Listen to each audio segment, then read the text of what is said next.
এগুলো কোনো গাল গল্প নয়, কোনো কেচ্ছা কাহিনী নয়, এগুলো কিন্তু ইসরায়েলি রিওয়ায়াতও নয়, সহিহ হাদিস এগুলা।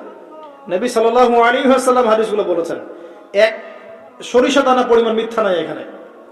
এখান থেকে বলতে যাচ্ছিলাম, দোয়া কবুলের অন্যতম একটা উপায় হচ্ছে আপনি কোনো ভালো কাজ করেন গোপনে, যেটা আল্লাহ ছাড়া কেউ জানে না, ওর ওসিলা করে আপনি আল্লাহর কাছে চান, দোয়া কবুল হবে ইনশাআল্লাহ।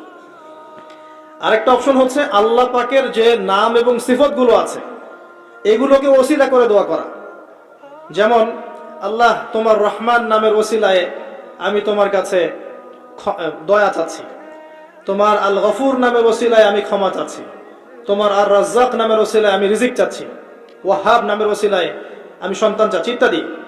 কথা কি বুঝতে পারছেন? যে নামের সাথে যে বিষয়টা যায় এটা ওসিলা করে আপনি দোয়া করলে ইনশাআল্লাহ তাআলা আপনি আপনার ফলাফল পাবেন। আর একটা সবচেয়ে বড় অস্ত্র শিখিয়ে দিচ্ছি, এটা আমি কাউকে শিখাইনি আজ পর্যন্ত, আজকেই প্রথম। এবং আমি আমার জীবনে দেখেছি এই ওসিলা করে যা চেয়েছি পাইনি এমন কোনোদিনও যায় নাই, আলহামদুলিল্লাহ। আমি সম্পূর্ণ আল্লাহ পাকের কৃতজ্ঞতা এবং শুকরিয়া আদায় করছি। এইটা ওসিলা করে আমি যা চেয়েছি আমি সারা জীবনে তাই পেয়েছি। এবং আমি বিশ্বাস করি আমি যা পেয়েছি, এই বয়সে আমি যা পেয়েছি আল্লাহ পাক কোটি কোটি মানুষকে তা দেন নাই, এটা আমি বিশ্বাস করি। এই বয়সে আমি যা পেয়েছি আল্লাহ পাক আমাকে যা দিয়েছেন, যত দিয়েছেন, কোটি কোটি মানুষকে আল্লাহ পাক তা দেন নাই, আমি এমনটাই মনে করি। আমি কি শিখাই দেব সেটা? আপনি আল্লাহ পাকের তাওহীদের ওসিলা দিয়ে দোয়া করেন। দোয়া করতে করতে আল্লাহকে বলেন, আল্লাহ তোমার তাওহীদের কালিমা লা ইলাহা ইল্লাল্লাহ এর ওসিলা করে তোমার কাছে আমি চাচ্ছি, আপনি পাবেন ইনশাআল্লাহ। যদি আপনার রিজিক হালাল হয়, যদি আপনার আকীদায় শিরক না থাকে, যদি আপনার আমলে বেদাত না থাকে, ইনশাআল্লাহ পাবেন। এর পরেও দুটো কথা আছে, সেটা হলো যদি দেখেন পান নাই, ইনস্ট্যান্ট পান নাই, মনে করবেন না দোয়া কবুল হয় নাই। এমনও দোয়া আছে যে আমি 10 বছর থেকে করছি এখনো পাইনি।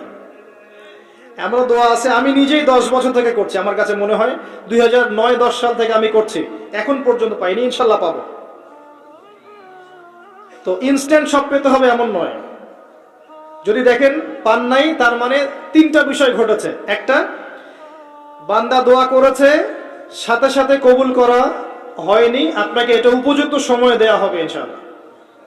2 নাম্বার, এই যে আপনি আল্লাহর কাছে চেয়েছেন, এর ওসিলা আল্লাহ পাক আপনার আমল, আপনার তাকদীর থেকে কোনো বিপদ আপদ সরিয়ে দিয়েছেন, আপনি বুঝতে পারেননি। আপনি দোয়া করেছেন, হয়তো মনে হচ্ছে আপনি পান নাই, কিন্তু এর ওসিলায় আল্লাহ পাক আপনার তাকদীর থেকে কোনো বিপদকে মিটিয়ে দিয়েছেন, আপনি বুঝতে পারেননি। আরেকটা হচ্ছে দুটার কোনোটাই হয়নি, কিন্তু পরকালে কিয়ামতের মাঠে আল্লাহ আপনাকে দিবেন জন্য জমা রেখেছেন। অতএব দোয়া করলে কোনো লস নাই। বেশি বেশি দোয়া করবেন, সিজদায় বেশি বেশি দোয়া করবেন, ফরজ সালাতের আগে পরে করবেন, নরমালি হাত তুলে দোয়া করবেন, নফল নামাজ পড়ে করবেন, দান সাদাকা করে করবেন, কোরআন তেলাওয়াত করে করবেন, দোয়া বাড়িয়ে দেন। আত্মশুদ্ধির কথা আমরা যে বলি না, কয়েকটা বিষয় জড়িত। বেশি বেশি কোরআন তেলাওয়াত করলে আত্মশুদ্ধি হয়, বেশি বেশি জিকির করলে আত্মশুদ্ধি হয়, আল্লাহওয়ালা মানুষের সহবতে গিয়ে পড়ে থাকলে আত্মশুদ্ধি হয়, বেশি বেশি দোয়া করলে আত্মশুদ্ধি হয়, বেশি বেশি পরকালের কথা ফিকির করলে আত্মশুদ্ধি হয়। এগুলোর খুব বেশি প্রয়োজন। আত্মশুদ্ধি না থাকলে আমরা আগামীতে পথ চলতে পারবো না। একটা বাতি থেকেই বাতি জ্বলবে, বাতি থেকেই বাতি জ্বলবে ইনশাআল্লাহ। আপনি নিজেকে ছোট মনে করেন না, তুচ্ছ মনে করেন না, একটা বাতি থেকেই 1000টা বাতি জ্বলবে ইনশাআল্লাহ। আগে নিজে ঠিক হন, তারপরে কু আনফুসাকুম আহলিকুম নারা, নিজে জাহান্নামের আগুন থেকে বাঁচো, পরিবারবর্গকে বাঁচাও। পরিবারকে বাঁচান ভাই। পরিবার খুব কঠিন জিনিস, কারণ পরিবার কথা শুনতে চায় না। হ্যাঁ, দেখবেন মানুষ কথা শুনবে, পরিবারের লোক কথা শোনে না, এমন হবে। তো ওইখানে আপনাকে সবর করতে হবে। যদি দেখেন যে শেষমেশ দাওয়াত দিতে দিতে বুঝাতে বুঝাতে আর কথা শোনেই না, আপনি আলাদা হয়ে যান, তাও ভালো। কথা বুঝতে পারেন নাই? আসহাবুল কাহাফের মতো হয়ে যান, তারপরে আপোষ করেন না অন্যায়ের সাথে। কারণ এই ফিতনাগুলো আপনাকে আল্লাহর পথে চলতে দিবে না, বাধা দিবে, সারাদিন দুনিয়ার ফিতনায় ব্যস্ত রাখবে আপনাকে। এর আগে সূরা আল ইমরানের 102 নম্বর আয়াত আছে, ইয়া আইয়ুহাল্লাযীনা আমানু ইত্তাকুল্লাহ, আল্লাহকে ভয় করো, হাক্কা তুকাতিহ, ভয় করার মতো ভয় করো, ওয়ালা তামুতুন্না ইল্লা ওয়া আনতুম মুসলিমুন, পরিপূর্ণ মুসলিম না হয়ে মৃত্যুবরণ করো না।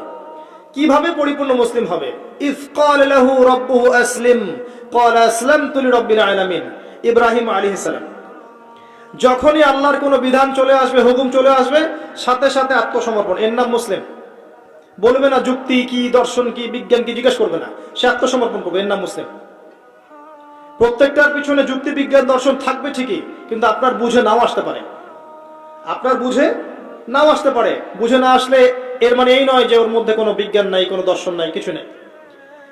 ইব্রাহিম আলাইহিস সালামকে বলা হয়েছে সন্তানকে জবাই করো, জিজ্ঞেস করেননি এটা তো আনসাইন্টিফিক, কেন করব, যুক্তি কি, জিজ্ঞেস করেছেন?